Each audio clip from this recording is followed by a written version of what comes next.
Have you ever tried to describe your daily routine in English and just gotten stuck? Well, in this explainer, we are going to fix that. We're going to go step by step, starting with some basic grammar and building all the way up to a polished paragraph you can be really proud of. So here's our game plan. We'll start with the essential tools. That's pronouns and verbs. Then we'll walk through the actual writing process. We'll even see how a little bit of feedback can totally transform a rough draft into something awesome.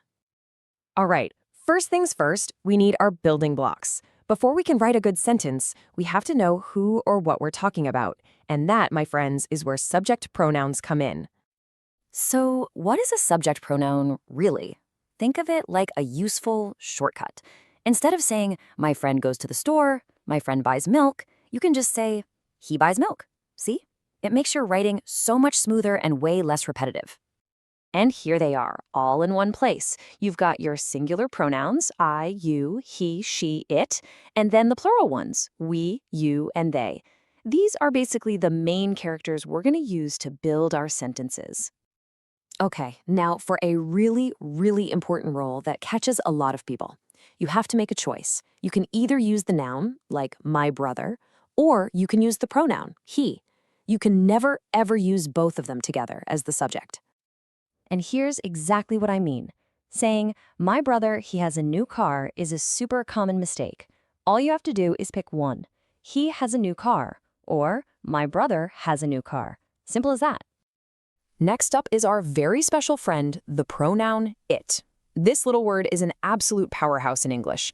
We use it all the time as the subject when we're talking about things like the time, the day of the week, the date, or, what the weather's like outside.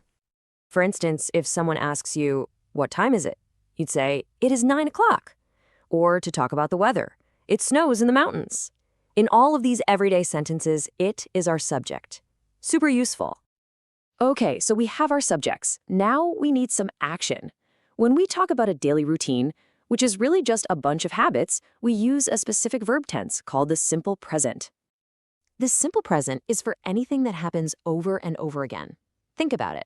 I always eat breakfast, or our class meets on Tuesdays. It is the perfect tool for describing a daily schedule, because that's exactly what a routine is. Now, this is where you need to pay close attention. This is probably the most important rule for the simple present. Look at the verb sleep. With I, you, we, and they, nothing changes. But with he, she, or it, we add an S to the end. It becomes sleeps. And honestly, that simple little difference is everything. I sleep, but he sleeps. We work, but she works. If you can master adding that little S, you've got the third person singular down perfectly. Here's another fantastic example. The noun, my mother, is just like saying she, right? So the verb worry actually changes its spelling and becomes worries. This shows that the rule works for nouns too, not just pronouns. Okay, our grammar toolbox is all packed up. We've got our pronouns, we've got our verbs. But how do we actually combine them into a great paragraph? Well, good writing isn't about just sitting down and hoping for the best. It's about following a simple process. This 4-step plan is your secret weapon. Seriously, it guides you from just having an idea to creating something polished and finished. First, you brainstorm. Then, you write a kind of messy first version. After that, you fix it up. And finally, you write that clean final copy. So here's what step 1, pre-writing, can look like. See? Forget about perfect sentences. It's just about getting your ideas down on paper. A simple list of actions and times is a fantastic way to get your thoughts organized before you even start writing. Great writing rarely happens all by yourself. One of the absolute best ways to improve is to get another person to read your work. This is called peer review, and it is a total game changer for spotting mistakes and figuring out how to be clearer.